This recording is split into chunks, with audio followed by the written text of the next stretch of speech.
an in-person meeting, but we are just not quite there yet. So we will do the best that we can under the circumstances. I did want to let you know that we will do question and answers at the end. And so if you can post your questions in the chat, we will monitor that and get all those questions ready for Eric to answer at the end of his presentation. I also wanted to just really quickly make one quick comment about everything that's going on around us. I just feel like as influential members of our communities, we need to ask ourselves how we can help those around us who are healing and how we can contribute in a positive way. So the emphasis being on positive. Let's take this opportunity to remain positive through all of this. And by helping and by listening and learning, we can take those positive steps towards hopefully a return to how things were once before. With all that said, let's focus today on learning. And we are fortunate to have with us Eric Weisner from the Kansas Real Estate Commission to update us on the changes that are coming.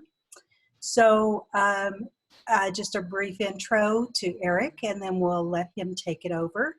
Eric was appointed as the Executive Director of the Kansas Real Estate Commission in February of 2015.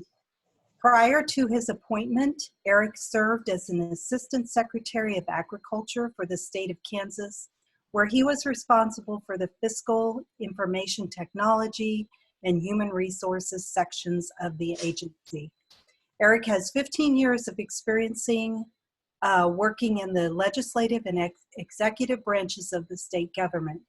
Eric has a bachelor's degree from Kansas State University and a master's degree from the University of Kansas. So with that, Eric, I will let you take over the presentation, and we will hear from our members at the end with their questions. Thank you.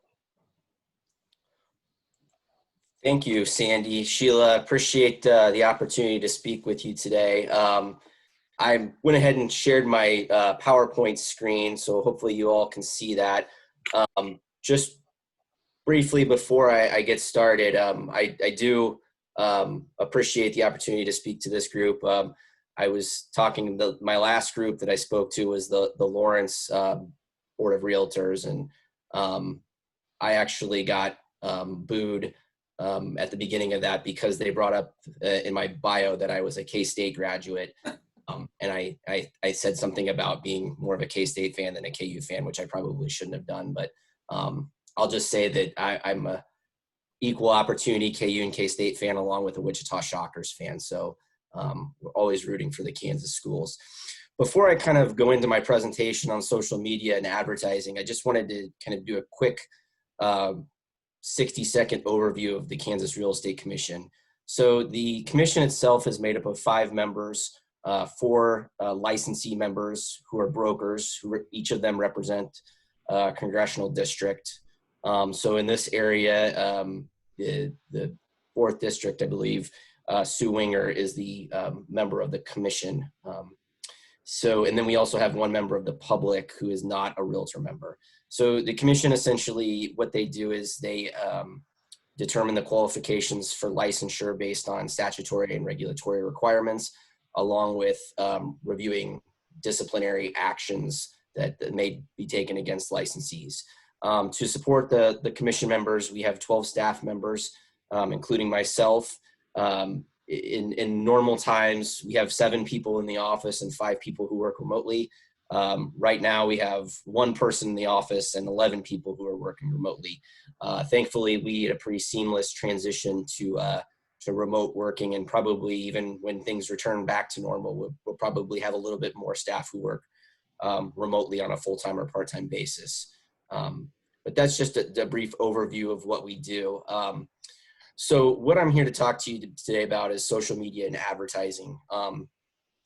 This has become a hot topic for discussion because the commission has promulgated a regulation that goes into effect in July 1 that essentially what it does is it further refines advertising with respect to what is misleading and what is required to be prominent and conspicuous, which are statutory requirements that have existed for a long time.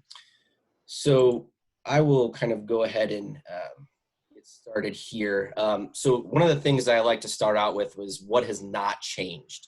So what has not changed is that all advertising shall not be confusing, misleading, or inaccurate. So when we go into detail about what's in the regulation, really what that regulation is intending to do is to define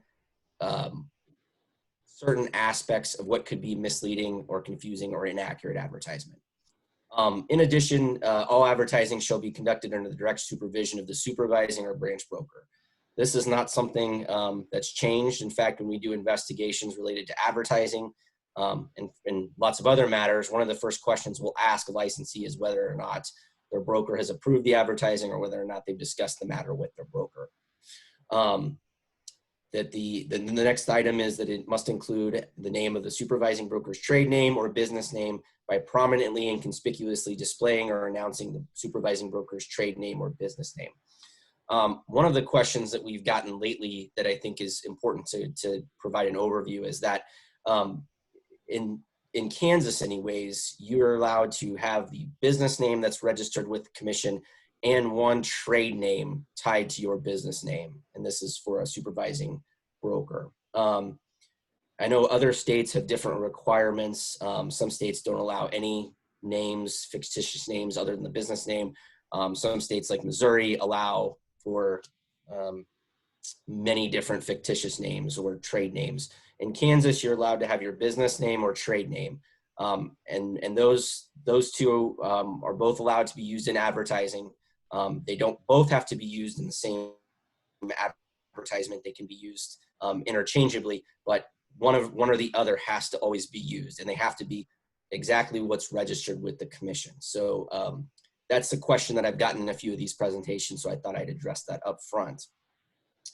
Another item that must be included in advertising is that any information that the supervising broker or branch broker considers necessary. So if your supervising broker tells you that you need to list, I don't know, your email address or phone number or license number, then that information is required to be in your advertisement. And finally, I would encourage everyone to review the statute, which is 583086, because that goes into a little bit more detail with respect to the requirements. Again, these are things that have not changed and will not change effective July 1. So what is changing effective July 1? So through the revisions to KAR 86-3-7, which is the advertising regulation that KREC has in place, effective July 1, no affiliated licensee may include a name or a team name, which uses the term realty, brokerage, company, or other terms that can be construed as a separate real estate company from their supervising brokers. So as of now, the commission has only determined that those three terms are terms that could be construed as a separate real estate company. Now, moving forward, if there's some other terminology that creates confusion, perhaps there could be other terms, but at this point, those are the three terms that will be prohibited to be used in a name or a team name with respect to advertising. One of the questions I get quite a bit is real estate considered is construed to be a separate real estate company? In a preliminary draft of this regulation, real estate was included after discussions with interested parties and industry members. It was determined that real estate is such an ambiguous term that it would be somewhat overreaching, so to speak, to include that in terms that would be prohibited. So real estate is allowed. And I'll get into some examples here in a second, but for now, the terms realty, brokerage, and company are those that are prohibited from being used in advertising by affiliated licensees using their name or team name. The second requirement is that the affiliated licensee's name or team name cannot be more than 2 times greater in font size than the supervising broker's business name or trade name. So just to clarify, it can be larger than the broker's name or trade name, but it just can't be more than 2 times larger in font size. And then the last major item is that a name or a team name needs to be adjacent to the broker's trade name or business name in any internet, website, social media, or social network advertising. So, and again, I'll get to some specific examples in my presentation, but yard signs, is it okay to have the team name not be adjacent? Yes, that's not included in this area. However, what we've seen, where we've seen a lot of confusion and why this provision is in there, is websites will often have a team name at the top, and then you scroll 5 pages down the page, and finally at the bottom, buried there, is the supervising broker's trade name or business name. So it's very confusing with respect to the requirements for being prominent and conspicuous. So that's why it's there. The final thing that I would mention is the commission is also granted the authority to consider the context of the advertisement when determining a violation. So in some cases, perhaps maybe there's a little bit of gray area with respect to whether or not these requirements are being met. So the commission ultimately has the discretion to determine whether or not that the advertisement is in violation of any advertisement. So next slide, what is advertising? So advertising essentially means any communication in any form of media between a licensee or other entity acting on behalf of one or more licensees and consumers or the public for any purpose related to licensed real estate. Down at the bottom of that slide lists some examples. One of the, I guess what I would, how I would look at this and how I would tell people to, if they're thinking about whether or not, for example, a social media post is advertising. If what you are advertising or what you are putting in your post, if that activity requires a license pursuant to Kansas real estate license law, then that is most likely subject to advertising and this rule with respect to that communication. If you are, John Smith, realtor, and you said, "I hope you have a nice day," and you posted on your Facebook page, that's probably not going to qualify as licensed activity, so that's not going to be considered as advertising in this sense. However, if you put something out there, and again, these are all just examples, and we review it on a case-by-case basis, but if you are saying, "I'm excited to host an open house at 123 Drury Lane today from 1 to 3 p.m., in that case, that could be considered advertising because that is a licensed activity. So I just kind of like to think of that thought experiment when people trying to determine whether or not what they're posting is advertising. So let's get to a few examples here, because I think these are this kind of gives a more clear picture of how this the changes going into effect July 1 impact licensees. So in this example, we have a yard sign here, and the question is, does this yard sign comply? The answer is no, and it's for 2 reasons. One is because the team name, in this case, Sunflower Realty Team, is using a term, Realty, that can be construed as a separate real estate company from the supervising broker's company. In addition, you'll notice that the team name is 50% larger than the supervising broker's business name, which in this case is Ad Astra Real Estate Company. You will note that there is not an issue with adjacency, even though there's a separation here, because this is a yard sign and the adjacency requirement is not required when it comes to yard signs. So the next example, and I think this one is something that we see a lot of complaints with respect to social media, especially Facebook posts, is does this digital ad comply? So in this case, you have Sunflower Team, who is a team that's under Ad Astra Real Estate, posting a for sale listing. In this case, this digital ad would comply because the Sunflower Team is adjacent to the supervising broker's business name, which is Ad Astra Real Estate in the social media advertisement. I often get questions and at the beginning of this, well, what's your best practice for being in compliance with respect to Facebook posts and social media advertisement? Well, we are not, the commission staff is not allowed to provide legal advice. However, in looking at examples of compliant advertisement, I would say a frequently, one of the things I see frequently that is compliant is when the team or the individual in their social media page or posts immediately after their name or their team name include their supervising broker's trade name or business name. They seem to not have really many issues with being in compliant with advertising, because essentially whenever their team or their individual name posts something, their broker's name is always included with it. So again, I'm not telling you what to do, but in those cases, it seems to be that we seem to see a greater compliance when that's done. The next example is a website, and in this instance, this website would not be in compliance with the advertising regulations, and it's for two reasons. One, you'll see that the Sunflower team, there's several references to that group in the top left corner and then the middle graphic there. In both instances, they're not adjacent to the supervising broker's trade name or business name, which is Ad Astra Real Estate, that's in the bottom right-hand corner. In addition, you'll see again that the Sunflower team, with respect to, you'll notice that the top right-hand corner and in the middle section have different font sizes.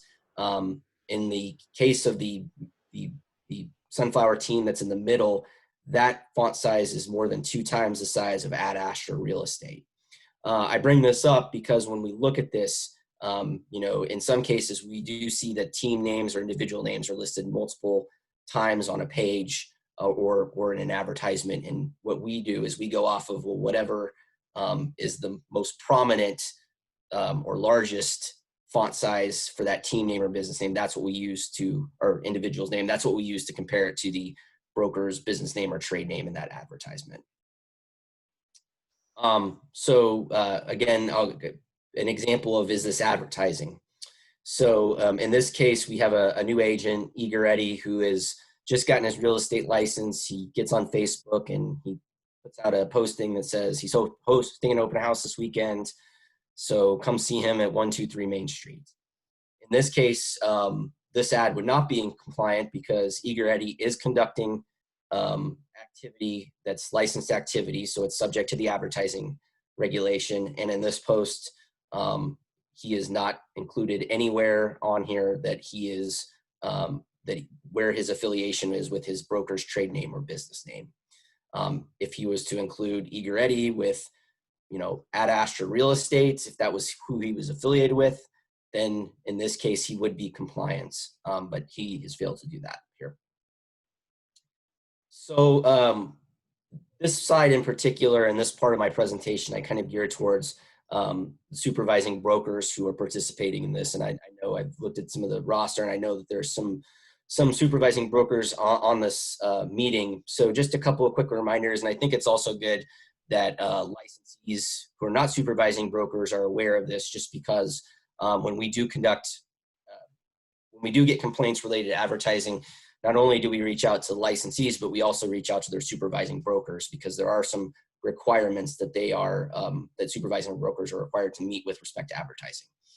So mitigating and aggravating factors for brokers. One of the things that we look at is, does the broker have written policies and procedures in place? We've found that most brokers do have policies and procedures or training manual of some sort that say all advertising is required to meet Kansas real estate license law and is required to be approved by the broker. But that is something that we look for when determining mitigating and aggravating factors for supervising brokers.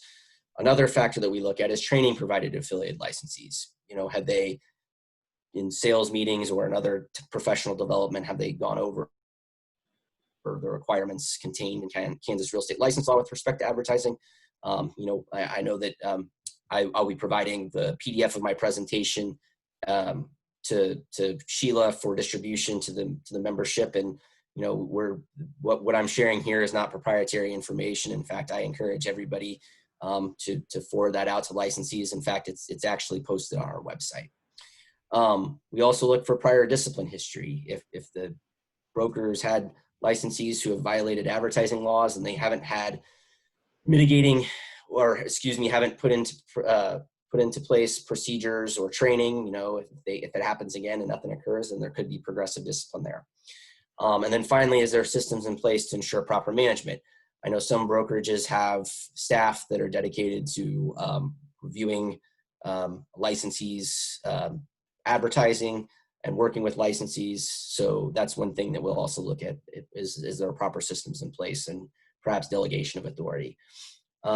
These are all contained in 86.331, which is the the broker supervision regulation that KREC promulgated a few years back.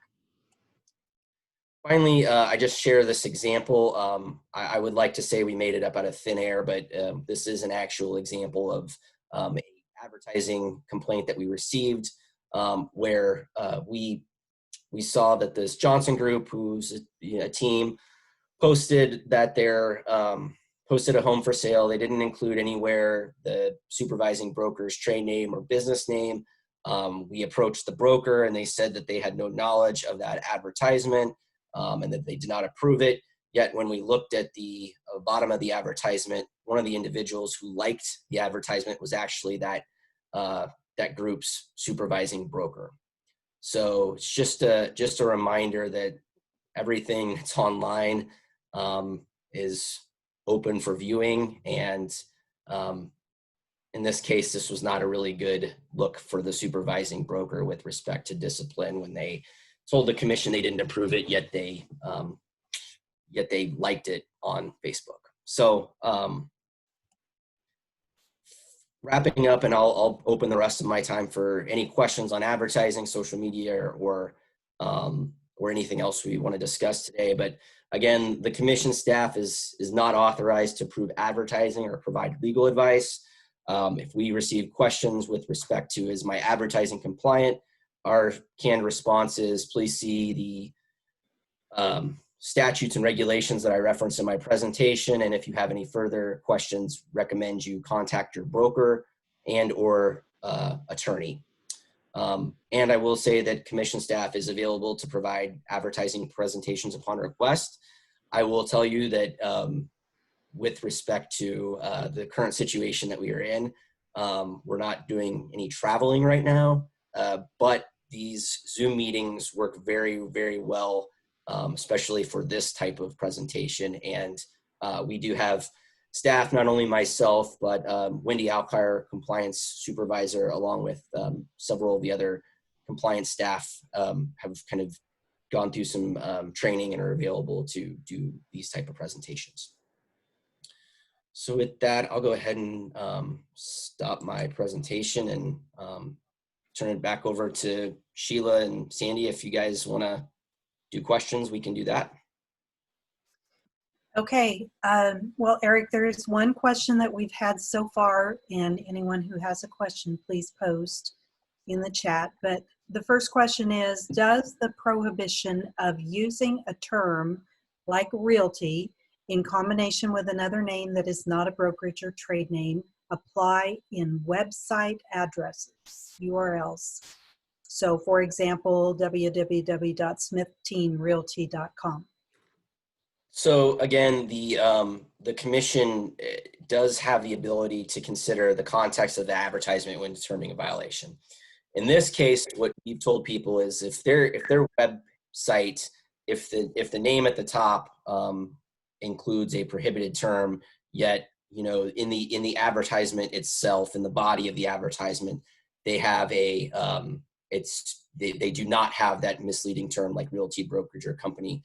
In that case, the commission probably will look at that, would probably not consider that a violation, just because it's kind of a, I don't want to say a secondary term, but it would be like an email address or a website. It's a contact piece, but it's not really what is being advertised. What's being advertised is the team name or the property or the multiple properties that are occurring, or the fact that there's an open house. It's not really the web page up front.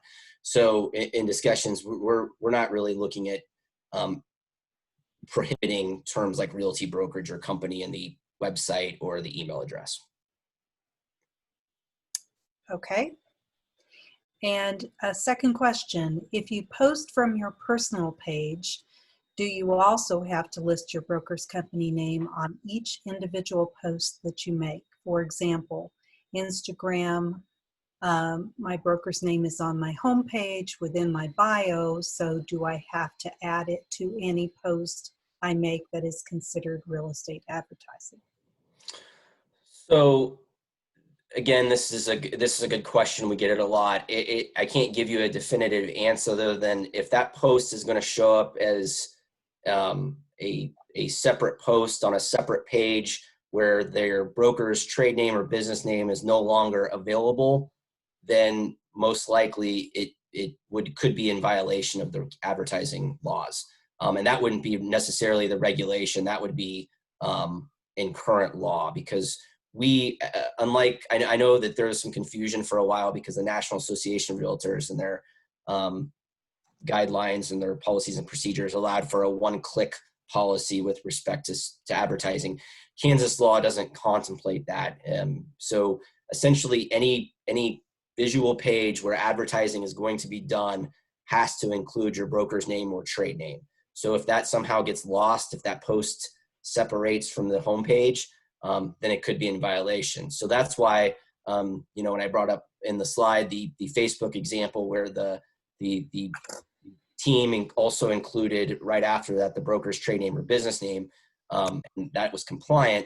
It's because that if they do post and they like something that's an advertisement or anything that's considered licensed activity, that broker's name or trade name still stays with that individual's name or team name. So I know I'm not answering the question specifically because it really could be a case-by-case basis depending on whether or not that broker's name continues on. If it only appears on the homepage and doesn't appear on a subsequent post, again, then it could be that post could be in violation of advertising law.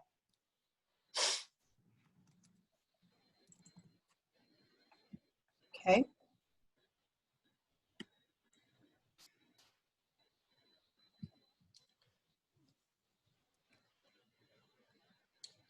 I just question come up on the Q&A that if you want me to, did you see that one? Just now, yes. Yep. Go ahead and take it if you want. Okay, sure. So the question was, at the end of a virtual tour with the realtor's name, with the broker's name, is this okay? Thought we could not show our name and sign on advertising. I'm not really sure with respect to what that platform is, but I guess with respect to a question I have been asked previously is, on a virtual tour, one of the questions I was asked is, is it okay to only include the broker's name, like, in the last slide of the presentation of the virtual tour? If there's like 40 pictures, is it okay to only include it there? The answer is, I think it depends. And it would be, again, this would fall into the category of the commission may consider the context of the advertisement when determining a violation. If you have a 45-page presentation and your broker's name or trade name only appears at the very last page, and assuming it meets all the other requirements, then the commission would have to consider the context of that. However, I would argue that if you included your broker's name or trade name on the very first page, or if it was, there was some type of logo down at the bottom of the presentation, or it was in the picture, I've seen that happen before. Again, that might be considered, more favorably with respect to meeting the prominent and conspicuous requirements with respect to affiliated licensees' advertising requirements. So I don't know if that answers the question per se, but that's probably the best I can tell you at this point. Okay. And it looks like, Eric, the next question, when team name or agent name is stacked, does the 50% rule apply to one of the names? For example, Bud on top and Courtner on the bottom. So what we would look at in this case, we actually we're all digital now. So anything that comes in, whether it comes in digitally or not, gets scanned in becomes digital at some point. So we actually have a handy dandy tool in Adobe that that looks at you can take a snap of it and it calculates the size of any given font. And I mentioned that the requirement is related to the font size of the business name, trade name versus the team name or affiliated licensee's name. So with respect to what we look at as far as comparison, if we have a stacked name, we're going to take whatever the larger of the font size is and compare that to the larger of the font size for the team name or the affiliated licensee's name. So if Bud Kortner was the licensee doing the advertising and it was Sunflower Realty was the company, we would take the largest of both and compare them when looking at whether or not they met their requirements. At least that's the plan we have. Again, if it's something where it's again, if it's close, it's probably an issue where the commission may consider that mitigating issue, context of the advertisement, and may look at it. But if it's clear that it's not even close, or we still see a lot of advertisements where the broker's name or trade name is not even included anywhere, then obviously it may be an aggravating circumstance. Okay. And we have a question: should everyone update their business cards, etc., and update all social media and email letterheads ASAP? Well, I don't know that I could provide legal advice with respect to what you should do. I can just tell you that effective July 1, if they're not meeting the requirements outlined in KR 86-3-7, that they could be in violation of Kansas regulations with respect to advertising. Okay. Sheila, have I missed anything that you're seeing? There's one in the Q&A that came in. Okay. And I believe. Go here really quick.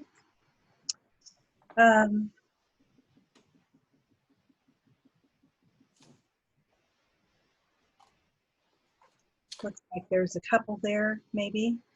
I have seen at the end of a virtual tour with the realtor's name, with the broker's name, is this okay? Thought we could show our name and sign on advertising. I think I already addressed that one. That was the question earlier. Okay. All right. Our MLS does not allow us to put our brokerage name or agent name in virtual tours, video walkthroughs of listings, because they are in the MLS for other agents to share with their clients. These tours are also linked out to Realtor.com and other sites. The MLS broadcasts too. Is this okay? Well, I can't speak to what the MLS can and can't do. We don't really have any jurisdiction with respect to that platform. I can tell you that if the information that's coming from the MLS that gets broadcast out to sites like Realtor.com or other sites, and it doesn't include the brokerage name or trade name in the tour, then if the only piece of advertising is the tour, I'd have to, again, it'd be probably on a case-by-case basis, but then it could potentially be in violation. Now, I have seen some examples of virtual tours and maybe the actual video or slideshow, whatever itself, but usually there's some type of photo or company name or something included in there. So I don't know that I've seen necessarily a virtual tour or video walkthrough that is not compliant to kind of go off of. And I without knowing, like I said, we don't have jurisdiction over the MLS. So, but I would say that you should probably make sure that somewhere in that visual advertising of the property that your broker's name or trade name is included. And I would say if that's not happening now, that's currently a violation, because that requirement to include the trade name or business name is not changing. It's just a matter of the prominent and conspicuous nature of that's being clarified as part of the regulation. Okay. And can you speak to radio advertising? For example, a 1-minute radio ad. Where and how must the brokerage name appear? Should the brokerage name be used every time the salesperson's name is used? So again, this is I've actually never, I've been asked this question probably 4 times in different presentations, and yet I've never actually seen an example or never had an issue, I've seen of radio advertising. So I would say that the commission can look at the context and consider whether or not, if it was clear, let's say in the beginning that the advertisement was through and it clearly listed the broker's trade name or business name at the beginning, but didn't list the broker's name every time the licensee or team name came up. It would probably, they would look at it as they'd probably look favorably at whether or not it met the requirements. Again, if it's not included at all, that would be a different story. But again, it'd be the context of the advertisement in this example. I can tell you that since I've been with the commission, so 5.5 years, I don't think we've ever had a complaint related to radio advertising. Okay.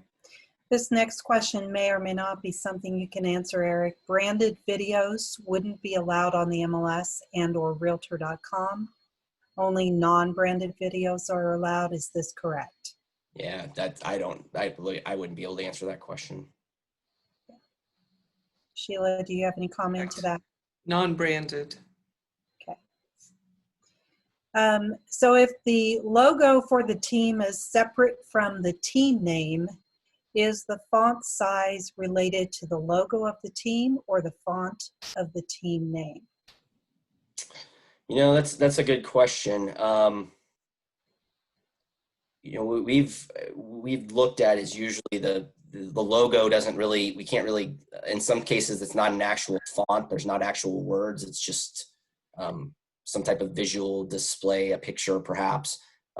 So if there's no words that indicated a team name, it would be difficult for letters, I guess I should say, to determine the team name. It would be difficult to use anything on the logo.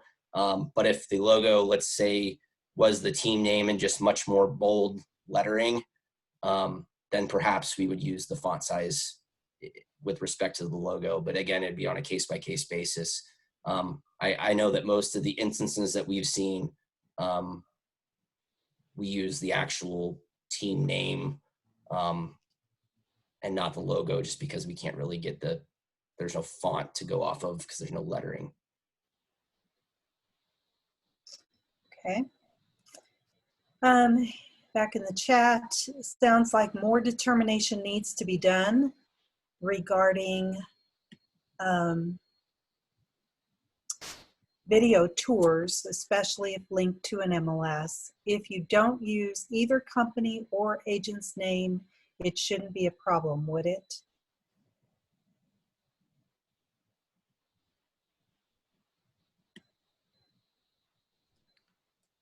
Yeah, I don't know that I can answer that question. Sorry.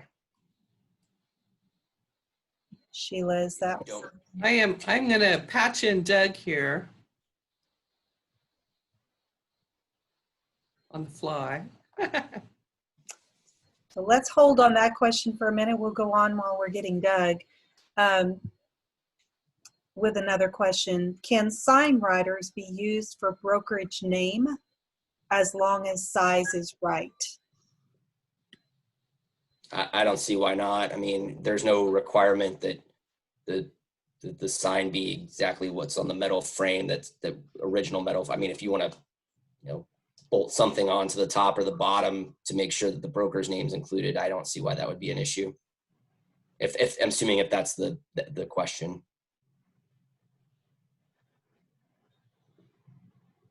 Okay. Do we have Doug, Sheila? Yes, I'm here. Okay, so Hey, Doug. hi, Doug. The question we're talking about is, in terms of video tours. It sounds like more determination needs to be done regarding video tours, especially if linked to an MLS. If you don't use either company or agent's name, is it a problem? I'm not sure I really understand what they're asking.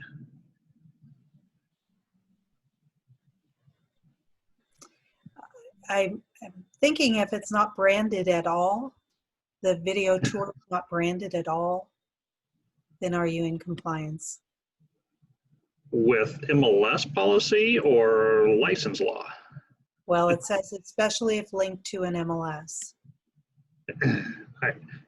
Currently, virtual tours and videos and anything like that that is uploaded or linked into the MLS are required to be unbranded. Okay. Steve, if that doesn't answer your question, go ahead and post again. And it may kind of apply similar to that earlier question where, you know, as long as the social media actual post includes the brokerage information, then we should be fine. Yeah, I mean, if it's just like the raw video that, I mean, the back end, I don't have any context to know, because when we get it, we don't ever see it that way. And I'll be honest, I don't know that I mentioned that I haven't seen a radio advertising. I don't know that I've ever seen a video or a slideshow presentation have a complaint. But I know when I viewed them personally, usually the video somewhere around it has some type of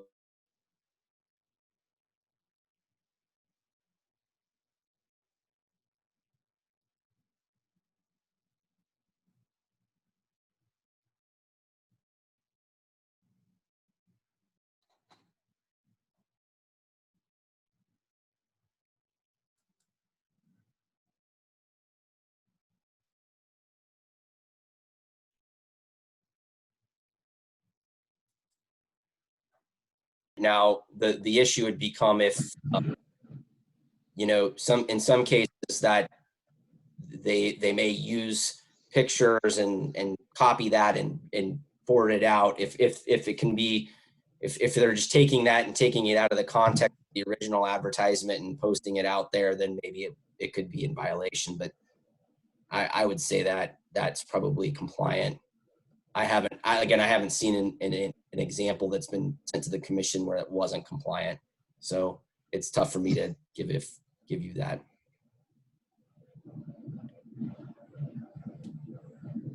So this next question is a continuation of that. So you are not supposed to have branded tours in the MLS, and that is correct, Gwen. Yes.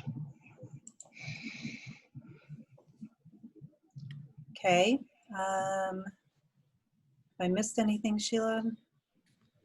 Hey, I got kicked off of here for a minute, so I'm a little behind, but It looks like we have something in Q&A. Okay, so when we upload an unbranded video tour to the MLS, it automatically uploads to websites like Realtor.com. In this case, it does not show our brokerage name or our name. This would not be in compliance with the advertising rules. Well, I think that question was asked earlier. I think if that actually is what happens, then potentially, but it's like that's not really what happens when that it's unbranded, but when it gets uploaded, it has it on there. That's how I understood the response earlier. But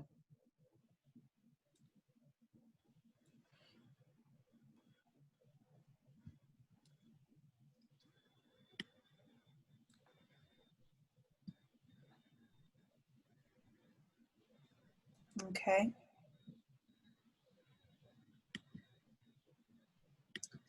Well, I am not seeing any other questions unless I have missed one. So a suggestion was made that the MLS maybe needs to consolidate some of these rules and put that out to our members, and I think that's something that's being done.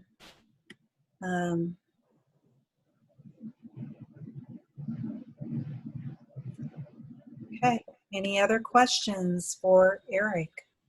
Or since we do happen to have Doug online, we could put him on the hot spot as well. So any questions related to that, as this relates to the MLS, would be fine as well.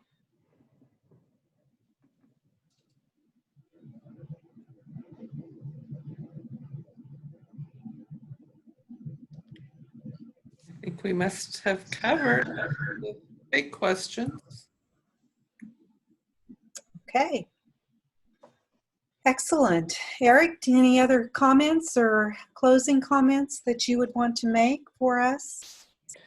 I really appreciate the opportunity to speak with you guys. And again, just emphasize that, we're available if you need to provide, if you want us to speak and present, if you have any of your groups, we can do Zoom meetings, assuming it's in our schedule. And then, obviously, again, we can't approve the advertising or provide legal advice. So if you have any questions, I encourage you to, contact your broker. And then obviously, if you have any other questions, legal counsel. One thing, just general commission operations that we've really made an effort over the last couple of years to make as many things available for licensees via our website. Not only that include just general information, but online services. So, renewals is something we've had for a while, but now you can change your you can transfer your license online. You can do several of the application processes online. And I think as we increasingly become more of a virtual society, that having these things available online allows for licensees to in real time manage their business operations. So I just encourage you all to take a look at the website, and if you have any questions, look there first. That's really a good resource. And then again, if you can't find the answer, feel free to email us. We are still available in the office by phone. We're somewhat limited due to staffing, but email is definitely a good way to reach out to us. So again, just thank you for the opportunity, and I hope you guys all are staying safe and sane right now. It's just crazy what we're dealing with, but I think like I said, we'll all get through it. So really appreciate you giving me the time to speak with you today. Thanks, Eric. And those are great closing comments, but if you don't mind, we did have a couple of questions that did pop up while you were making. Sure. So we might just address those very quickly. So one of them in the Q&A, the virtual tour on Realtor.com does create a new URL that someone could then copy, paste, and share to Facebook, etc., moving it away from the branded website. Yeah. So this was the example I said earlier that, if they take that URL, copy and paste it and share it, and it loses the broker's trade name or business name by doing that, then at that point it could become a violation of advertising law. And that wouldn't just be an issue with the virtual tour on Realtor.com. We see that happen all the time on Facebook too, where they take the Facebook post, repost it. Maybe it's another agent in their brokerage, but for whatever reason, that agent doesn't have the broker's trade name or business name. At that point, then they may be in violation of advertising law. So we have seen that occur before. So it's really important that if you're doing that, you take the steps necessary to make sure your broker's trade name or business name is in the advertisement. Okay. And one other question, when sharing the videos posted, do we tag both our broker and the one that has the listing? So I want to share somebody else's video. Who do I tag? Well, that may not be an advertising issue. That may be, we've seen where agents have shared listings and don't have the permission to market the property in writing, and that wouldn't really be advertising. That would be more of a unlawful act with respect to marketing the property without any written agreement from the client, which that's kind of an issue. But yeah, if it's from a different broker, then that could be a whole nother bag of worms. Now, we have had questions before where I'm gonna, assuming they've met all the advertising requirements, I take one affiliated licensee with broker A, decides that you know, they want to help their other affiliated licensee with broker A and reshare something. In that case, even though, you know, because they have a written agreement to market the property through that broker, it's usually not looked at as a violation. But if they're marketing a property listed with a completely different broker, then that could potentially be a violation of laws with respect to written agreements to market property. That's completely separate than advertising, though. Okay.